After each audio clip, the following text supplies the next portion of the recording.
जय गुरुदेव, जय जय गुरुदेव, जय जय गुरुदेव, जय जय गुरुदेव। श्रीमद् करुणा सागर महाराज की जय। श्री कैवल धाम की श्री अविचल दास जी महाराज की जय।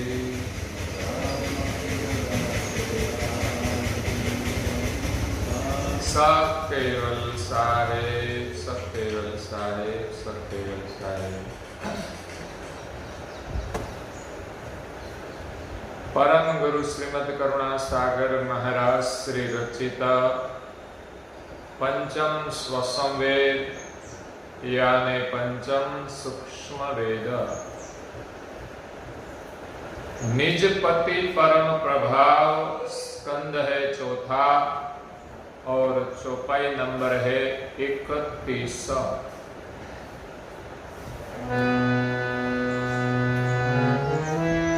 शरीर संबंधी इंद्रिय रस भोगा,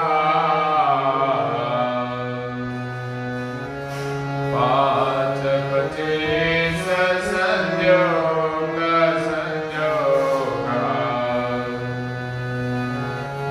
याई के संग मिले गए आई रोमा, विसर गए निज स्वरूप अनोखा।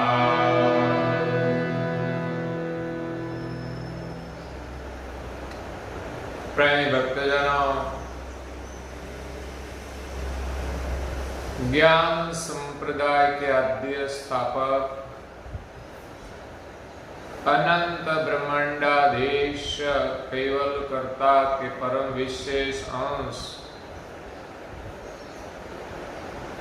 सकर्ता सत केवल का महाद सजान जान अलौकिक दिव्य स्वरूप को अनेक न्यायों से, प्रत्यक्ष प्रमाण से, स्व अनुभव से प्रतिपादन करने वाले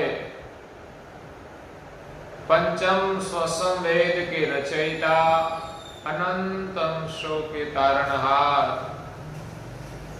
कैवल धर्म धुरंधर, नव बुद्धि के सागर, महान समर्थ परम श्रेष्ठ परम विभूतिवान परम दयालु परम कृपा निधि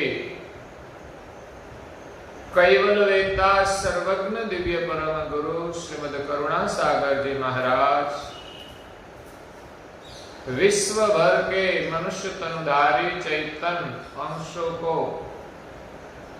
संबोधन करते हुए अपने अलौकिक दिव्य अमृत वाणी में स्वरचित पंचम स्वसंवेद ग्रंथ के चौथे स्कंद में निजपति प्रभाव का वर्णन करते हुए 31वीं चौपाई में कहते हैं कि शरीर संबंधी इंद्रिय रस भोगा, 5-25 संजोगा।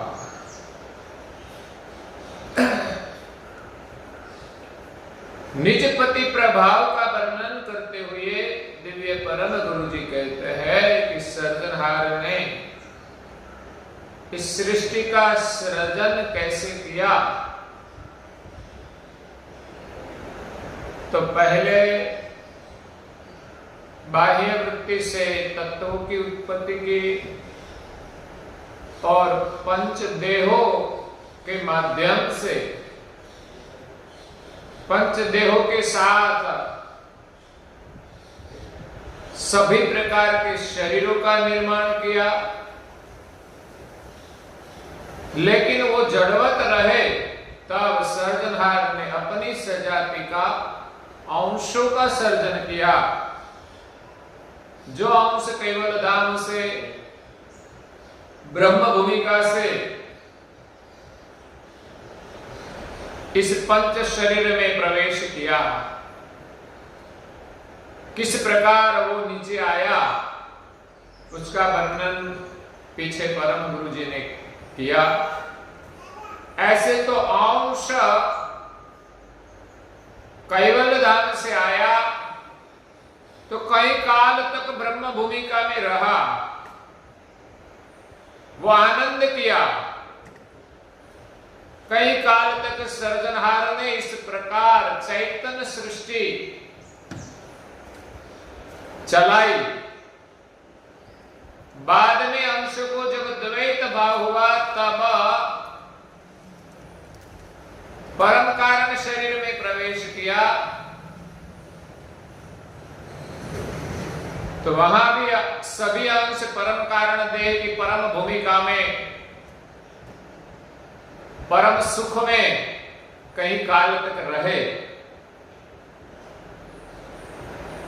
बाद में अंश को द्वैत भाव हुआ तो अंश की वृत्ति महाकारण देह में आई। अंश स्वयं नहीं आया है, अंश का स्थान तो परम गुरु जी कहते हैं परम कारण देह में है। स्थूल सूक्ष्म कारण तन जेहि, महाकारण पर परम विदेही, परम विदेही सुहि निज आपरूपा, सो निश्चय करि तत्व अनुपा। अंश इस शरीर में नहीं आया है। परम गुरु जी कहते हैं कि शायद अंश इस शरीर में रहता तो कभी भी इस शरीर नाश नहीं होता।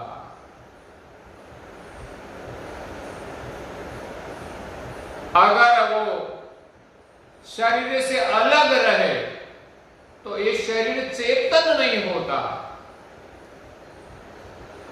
अगर वो अंश ब्रह्मांड में है तो ये शरीर चैतन नहीं होता। इसलिए अंश पिंड और ब्रह्मांड की संधि में रहा है। संधि में रहकर ब्रह्मांड से सोहंग का जीवन लेते हैं और ओहंग से वो पंच शरीरों को अपनी चेतना से जीवन देते हैं। पंच शरीर को चेतना से चेतन करते हैं और पंच शरीरों का जो रस है वो अंश पिंड ब्रह्मांड की संधि में रहकर लेते हैं। ऐसे परम कारण देह जो है वो अंश का स्थान है। परम कारण देह निरालंब है, तत्वों का होते हुए भी वो निरंजन तत्व का देह है, निरंजन अधिष्ठान है। इसलिए वहां प्रकृति का विशेष प्रभाव नहीं रहता। हाँ, इसमें निरंजन और अव्याकृत का देह है, इसीलिए अंश को परम कारण देह में द्वैत भावना होती है। क्यों कि परम कारण देह निरंजन और अव्याकृत तत्व से बनाया है तो शुद्ध, लेकिन इसमें थोड़ी द्वैत भावना रहती है। तो अंश की वृत्ति नीचे आती है प्रकृति के देह में। प्रकृति तो माया है, इसमें तो सारे तत्वों का मूल है। इसलिए अंश की वृत्ति वो प्रकृति के देह में आती है, अंश आता नहीं। अंश परम कारण देह में भी पिंड और ब्रह्मांड की संधि में रहा है। अपने शरीर में जो ब्रह्मरद्र स्थान है, अपने सर पे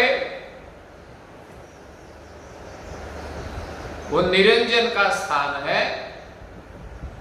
परम गुरु जी ने अपने स्व अनुभव से कहा है कि निज कर्ता की सजाति का अंश इस शरीर में ब्रह्मरुद्र के स्थान में, जहां 1000 पंखुड़ियों का कमल है, इस कमल के ऊपर वो विराजमान रहता है। और इस निरंजन का जो कमल है, जिनका संबंध पंच शरीर के साथ है, तो वहां बैठकर अंश इस पंच शरीर का रस लेते हैं, आनंद करते हैं। अंश तो परम कारण भूमिका में है, उनसे ऊपर है, लेकिन अंश की वृत्ति परम कारण के माध्यम से महाकारण में आई, कारण में आई, सूक्ष्म में आई और स्थूल देह में आ गई। तो इसी प्रकार अंश परम कारण शरीर में रहकर उनकी वृत्ति महाकारण में आई और वृत्ति नीचे उनकी दृष्टि कारण सूक्ष्म और स्थूल में आ गई। तब परम गुरु जी कहते हैं कि चतुर प्रकार के खान के शरीर में अंश विचरण करता है, अपने को भूल गए। खान चतुर माही आप विसारी, चतुर प्रकार की जो खदान है, इन सभी शरीरों में अंश ने निवास किया, विचरण किया और अपने स्वरूप को भूल गए। शरीर सुख के आनंद में अंश खुद को भूल गए। होता है कि नहीं? कई लोग शरीर सुख के आनंद में शराब का सेवन करते हैं, ड्रग्स लेते हैं, मदिरा पान करते हैं। देसी भाषा में हम कहे तो दारू का सेवन करते हैं। तो ज्यादा वो पीते हैं तो क्या होता है? खुद की शुद्धि भूल जाता है।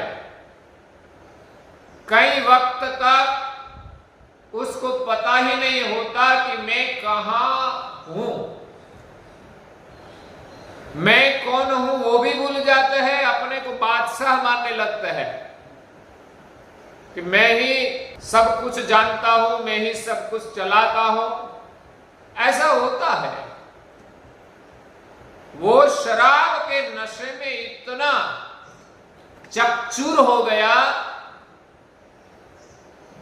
उनको खुद का पता ही नहीं रहा कि मैं कौन, मेरा परिवार कौन।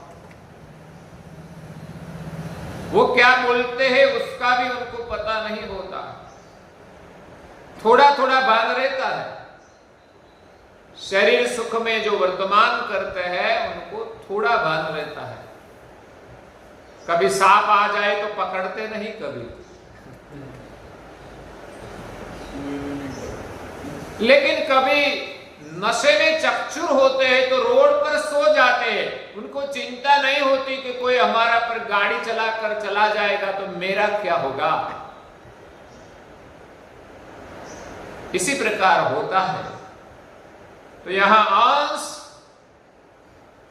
इस शरीर में इंद्रियों के स्वाद में अपने स्वरूप को भूल गया और इस शरीर ही मैं हूं ऐसा मानने लगा। पूज्य श्री नारायण दास जी महाराज श्री स्वरचित सिद्धांत भावनी ग्रंथ में कहते हैं,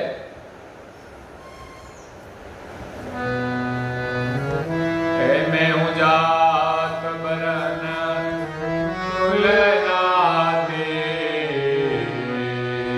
मैं हूं पुरुष पेता भय जाते,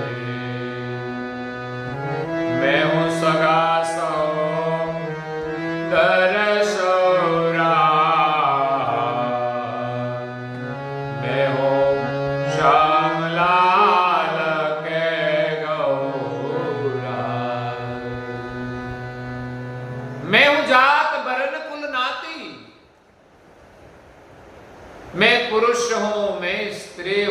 ऐसा मानने लगा। स्त्री और पुरुष वो तो शरीर है, लेकिन रहने वाला अंश न स्त्री है न पुरुष है, दोनों में समान है। लेकिन मानने लगा मैं पुरुष हूं, तो इस अस्मि में अंश कई प्रकार के कर्म करते हैं। मैं उस जाति का हूं, उसका अभिमान रख के कभी कभी कहीं संघर्ष करते हैं, तो वो तो हम है ही नहीं। यहां की जाति भांति वो तो शरीर की है, लेकिन हम उनसे अलग है, वो सब भूल गए।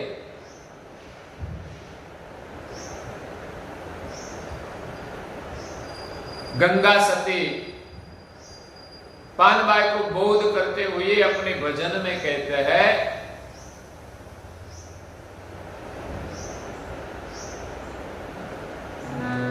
भक्ति रे करवी ने प्राप्त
भक्ति करने के लिए हमें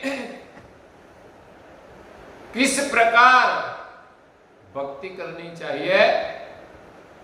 हम रंक बनकर रहे, रंक का मतलब है विनम्र बनकर रहे, दास बनकर रहे, हम एक गरीब बनकर रहे, पैसों का भी हम कभी अभिमान न करें,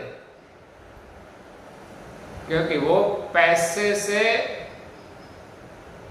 हम हमेशा सुखी नहीं रहते।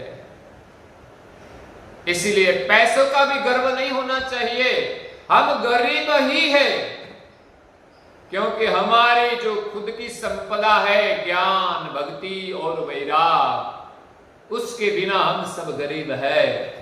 तो गुरु चरण में हम जाए, सतगुरु के शरण में शीश झुकाकर कर जोड़ी लागू पाए, हमारे दो हाथ जोड़कर उनके चरण में वंदन करे, प्रार्थना करे और मांगे भी। ज्यादातर लोग मंदिर में क्यों जाते हैं? कुछ मांगने के लिए, लेकिन वो तो संसार की तुच्छ चीजें मांगते हैं जो वो उनको सुख नहीं दे पाती। हमें तो मांगना चाहिए। पूज्य श्री नारायण दास जी महाराज श्री क्या कहते हैं? मानु प्रेम भक्ति चरण सेवा, यश गावा भक्ति। प्रेम भक्ति और चरण की सेवा मांगे, इसमें ही सुख है। और ये करने से हमें जो चाहिए वो सब कुछ मिल जाएगा। अगर हमें ज्ञान भक्ति और वैराग मिल जाए, चरण की सेवा मिल जाए, प्रभु का प्रेम मिल जाए, तो हम जो चाहते हैं संसार की चीजें, उनकी जरूरत भी नहीं रहेगी। तो भक्ति की परिभाषा है। जातिपणु छोड़ी अजाति खाओ। हम जाति के बंधन में बंधे हैं कि मैं ब्राह्मण हूं, मैं क्षत्रिय हूं, मैं वैश्य हूं, मैं शूद्र हूं, और 4 वर्ण से 18 वर्ण बनी है।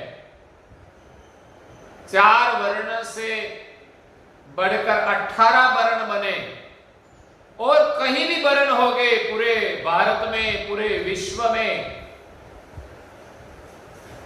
जो कि विदेश में तो ज्यादा जाति बाती नहीं है, वो तो हमारे देश में ही ज्यादा रहती है, क्योंकि हमारा देश विविधता से भरा है।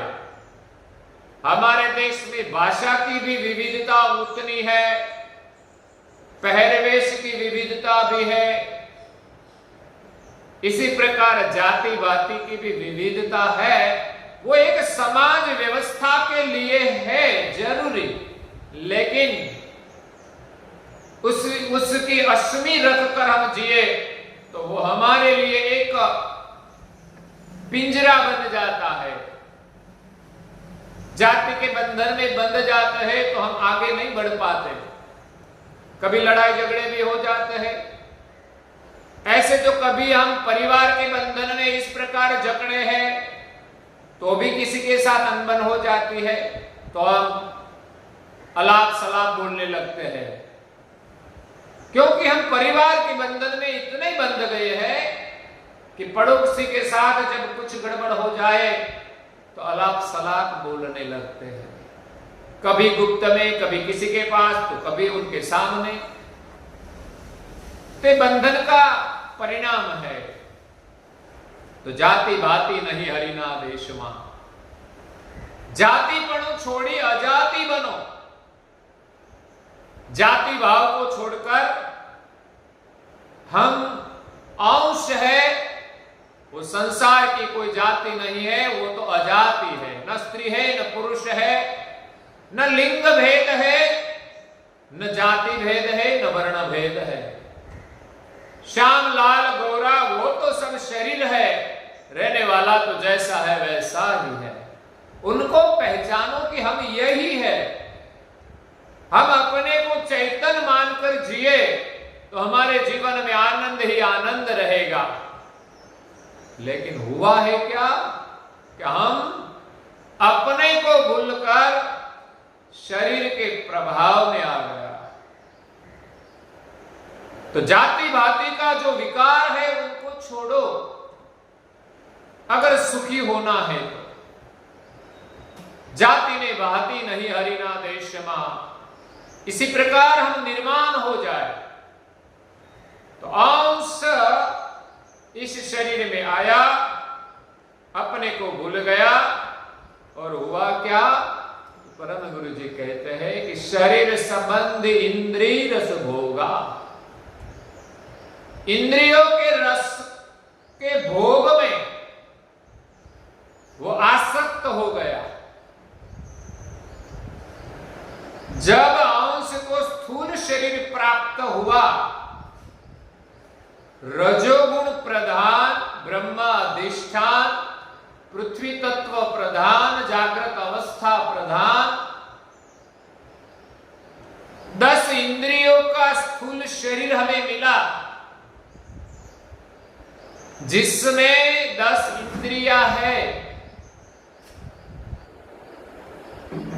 5 नर इंद्रिय है और 5 मादा इंद्रिय है। इंद्रियों में भी नर मादा का भेद है। एक शरीर चाहे पुरुष का हो, लेकिन इसमें नर और मादा का समन्वय है।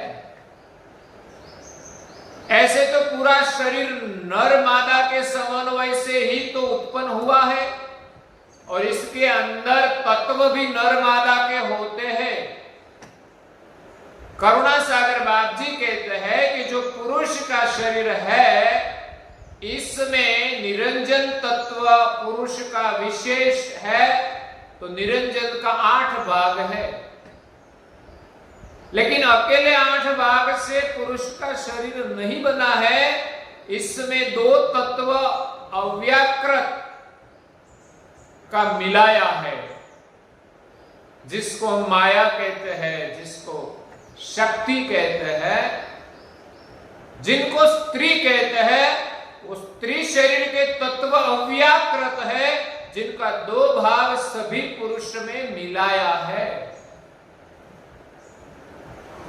इसी प्रकार स्त्रियों का जो शरीर है, इसमें 8 भाग अव्याकृत का है और 2 भाग पुरुष निरंजन का है। तो इसी प्रकार कोई अकेला शरीर नहीं है, सब में नर मादा का संगम है। तो यहां शरीर जो बना है, उसमें जो 10 इंद्रियाएं हैं, वो भी नर मादा की जोड़ है। जोड़ बनने से काम आगे बढ़ता है। संसार में भी नर मादा की जोड़ बनाई है, उनके संगम से सृष्टि का विस्तार होता है।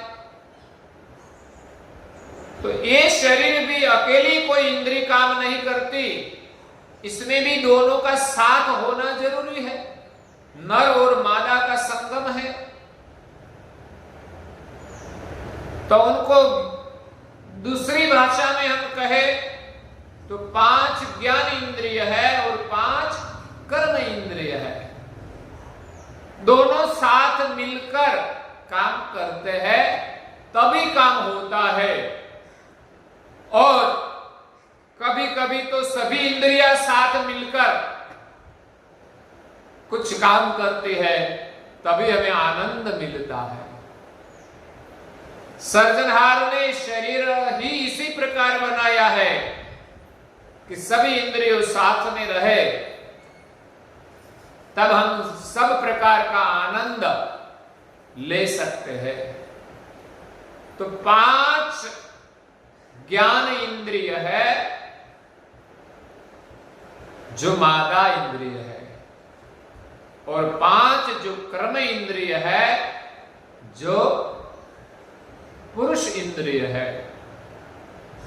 तो इसमें पंचभूत की 10 इंद्रियां है।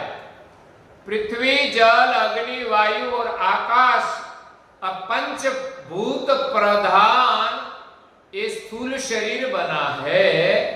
तो पंचभूत की 10 इंद्रियां है। पृथ्वी तत्व की 2 इंद्रिय है। पृथ्वी की गंध मात्रा है, और उनकी 2 इंद्रिय में ज्ञान इंद्रिय है, नासिका, जो गंध को ग्रहण करती है, और गुदा स्थान जो है, जो मल विसर्जन का काम करते हैं, दुर्गंध निकालते हैं। नासिका से हम सुगंध दुर्गंध की परीक्षा करते हैं, और अपने शरीर में जो भी दुर्गंध हो वो मल द्वार से विसर्जन होती है, अपान वायु से निकलती है। हम खाते हैं, पीते हैं, इसमें कुछ गड़बड़ भी हो जाती है, तो इसमें भी गैस प्रकट होता है, जो अपान वायु नाम से वो निकलता है। दूसरी है जल तत्व की 2 इंद्रियां। इसमें जीवा वो ज्ञान इंद्रिय है, क्योंकि जल की मात्रा रस है, रस का अनुभव जीवा करती है, इसलिए वो ज्ञान इंद्रिय है। और उपस्थ इंद्रिय है जो कर्म इंद्रिय है। इसमें से जल का उत्सर्ग होता है, और प्रजोत्पत्ति की क्रिया होती है। जल तत्व से वो इंद्रिय सतेज रहती है। तीसरी है अग्नि तत्व की 2 इंद्रिया। अग्नि तत्व की रूप मात्रा है, तो रूप को देखने वाली हमारी इंद्रिय है आंख, वो अग्नि तत्व की ज्ञान इंद्रिय है। और कर्म इंद्रिय हमारे पैर है, जो आंखों को कुछ देखने की इच्छा हो तो पैर उनको मदद करते हैं, सहयोग करते हैं, गमन करते हैं। तो पैर कर्म इंद्रिय है। पैर से कोई दृश्य का ज्ञान नहीं होता, लेकिन वो कार्य करने में मदद करते हैं।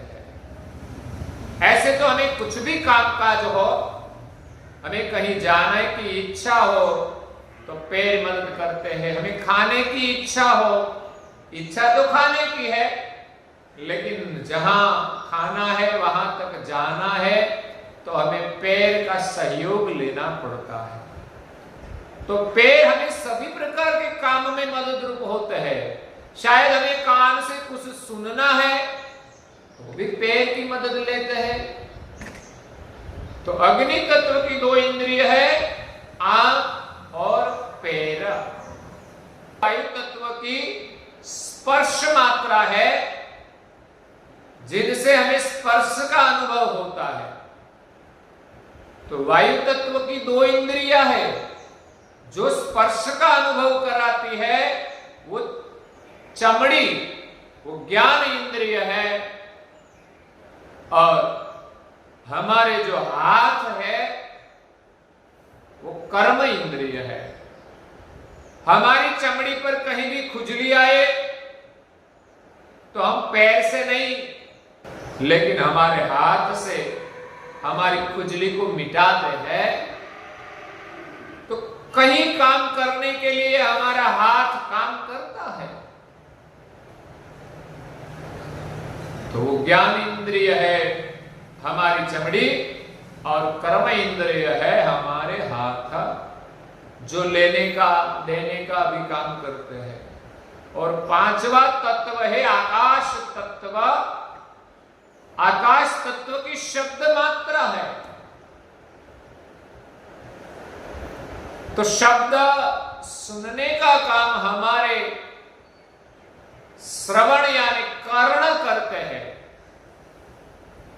वो कर्ण इंद्रिय ज्ञान इंद्रिय है, और हमारा जो मुख है जिनसे हम शब्द बोलते हैं वो कर्म इंद्रिय है। क्यों? कि बोलने से कर्म बनता है। 3 प्रकार के कर्म में वाचा कर्म वो वाणी से होता है, इसलिए मुख से हम उच्चार करते हैं तो वो कुछ कर्म होता है। तो इसी प्रकार इस शरीर पंचभूत का बना है, इसमें 10 इंद्रियां है, नर और मादा दोनों आपस में मिलकर सभी इंद्रियां काम करती है। तो इस शरीर संबंध में जो इंद्रियों का रस है,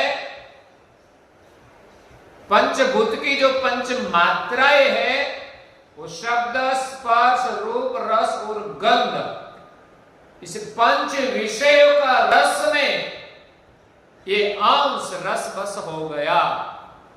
जैसे कमल की सुगंध लेने में भ्रमर रस बस हो जाता है। तो आगे क्या हुआ? इसी चौपाई में बहुत कुछ परम गुरु ने कहा है। हम पुनः इस चौपाई का विस्तार कल श्रवण करेंगे। आज के प्रवचन को यहाँ विराम देते हैं। श्रीमद् करुणा सागर महाराज की, श्री कैवल धाम की, श्री अवि